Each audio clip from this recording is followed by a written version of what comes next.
السلام عليكم ورحمة الله. أهلا يا شباب. الدرس ده هيكون تمرين محادثة وأنا هتكلم لهجة مصرية بس، فأكيد الفيديو ده للناس المتقدمين في اللهجة المصرية. طيب هنتكلم عن إيه في الفيديو ده؟ هنتكلم عن 3 كلمات مهمين جدا في اللهجة المصرية، إحنا بنستخدمهم كتير جدا. يعني أنا طبعا بتكلم على المصريين. ال3 كلمات دول، خلينا نبدأ بالكلمة الأولى. أول كلمة يا ريت تكونوا شايفين أول كلمة هنا بقى. طيب طبعا كلمة بقى دي كلمة يعني بنستخدمها كتير جدا في اللهجة المصرية. طيب معناها بالإنجليزي. شوف، أنت مستني مني أقول لك معناها بالإنجليزي، فاقفل الفيديو دلوقتي لأن أنا مش هتكلم ولا كلمة إنجليزي أبدا. اللهم يعني كلمة إنجليزي ممكن تكون جت من الإنجليزي، لكن انسى، مش هتكلم إنجليزي أبدا. كلمة بقى يعني دي كلمة بنحطها في الجملة كده، بتبقى موجودة في جمل كتير أوي في كلامنا. طب اسمع بقى، يعني مثال، اسمع بقى، شوف دي بقى، آه روح البيت بقى. طيب روح جيب أكل بقى. طب يلا نروح المطعم بقى. بقى يعني بنحطها في جمل كتيرة جدا في في لما بنتكلم اللهجة المصرية. بقى حاول تفهمها، يعني خليني أقول لك جملة وأنت حاول تفهم معنى كلمة بقى.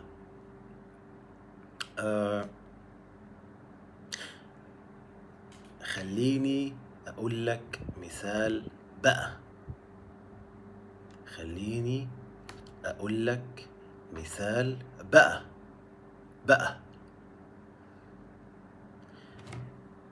يعني لو 2 بيتكلموا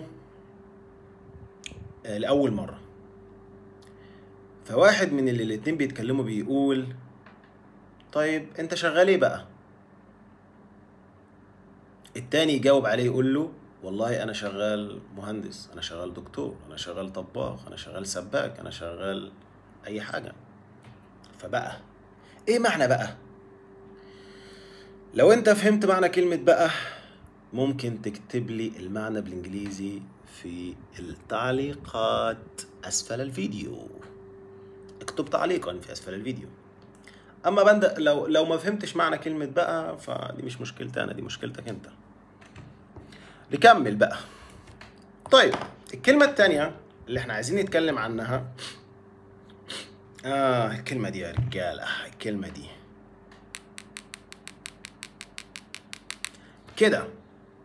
كده بقى كده. مش يعني كلمات يعني مشهورة جدا بنستخدمها كتير في اللهجة المصرية. كده يعني الكلمة دي بنحطها في جمل كتيرة جدا في اللهجة المصرية. كده، هو كده، يعني الجملة دي مستخدمة هو كده. وزي ما بيقولوا في اللغة العربية بالمثال يتضح الحال. خليني بقى اجيب لك امثلة على كده. انت بتكلمني ليه كده؟ انت بتتكلم ليه كده؟ يعني ده سؤال.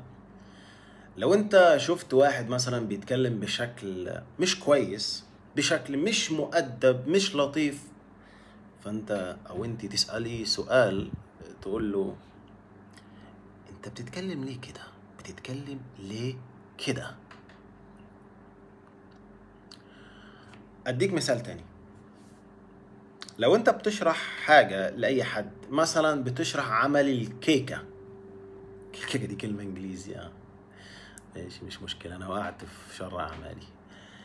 لو انت بتشرح عمل الكيكة فبتقول مثلا والله اول حاجة هنجيب دقيق، وبعدين هنعمل زي كده، يعني بنقلب الدقيق زي كده. انت فهمت يعني كده؟ لان بقول لك كلمة مشهورة جدا يعني بنستخدمها كتير جدا. كده ماشي كده. طيب نكمل ونروح بقى.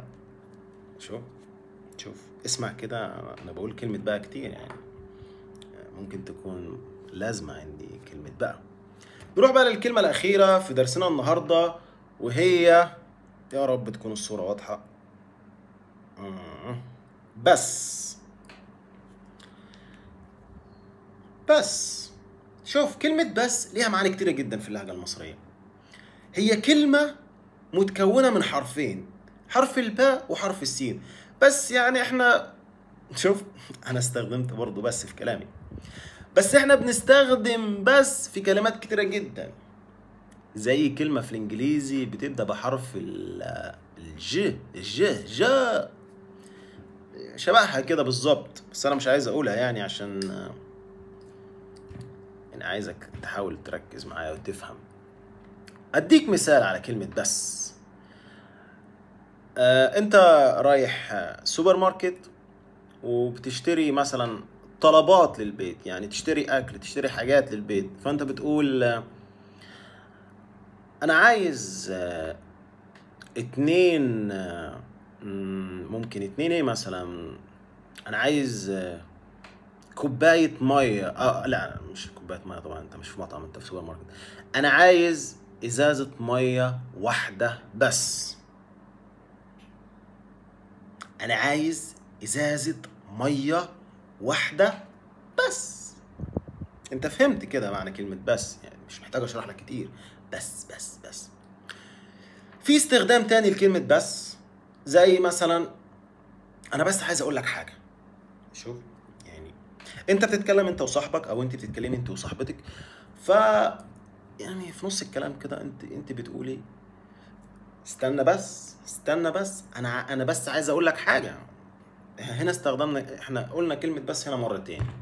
استنى بس، انا بس عايز اقول لك حاجة، وانا عايز اقول لك حاجة. طب دي كلمة بس. يعني في استخدام تاني لكلمة بس، مثلا انت يعني عندك ولد صغير، والولد ده بيلعب كتير وبيعمل دوشة، فانت بتقول له بس. او مثال تاني، انت راكب تاكسي مثلا، انت جيت زرت مصر، فانت راكب التاكسي، انت عايز تروح مكان معين في مصر، وليكن مثلا عايز تروح برج القاهرة في مصر. فالتاكسي طبعا عايز ينصب عليك، وعايز ياخد منك فلوس كتيرة قوي، وعايز يلففك مصر، يلففك كده كعب داير مصر عشان يلم الدولارات اللي معاك. فانت بتقول شفت، يعني انت في التاكسي شفت برج القاهرة، بتقول له بس هنا يا اسطى، بس هنا يا اسطى. فهمت او فهمتي؟ وهنا يعني نكون خلصنا الدرس، ويلا نعمل مراجعة على الكلمات. أول كلمة، ودي طبعا الكلمات دي مشهورة جدا يعني بنستخدمها كتير جدا في اللهجة المصرية، بقى كده. بس عايزكم بقى تكتبوا لي في التعليقات أمثلة على ال3 كلمات دي. عايزكم تكتبوا لي في التعليقات كده، عشان ايه الفيديو ينتشر كده. انا ظهري اتكسر من الدروس اللي بديها لكم. ومع السلامة.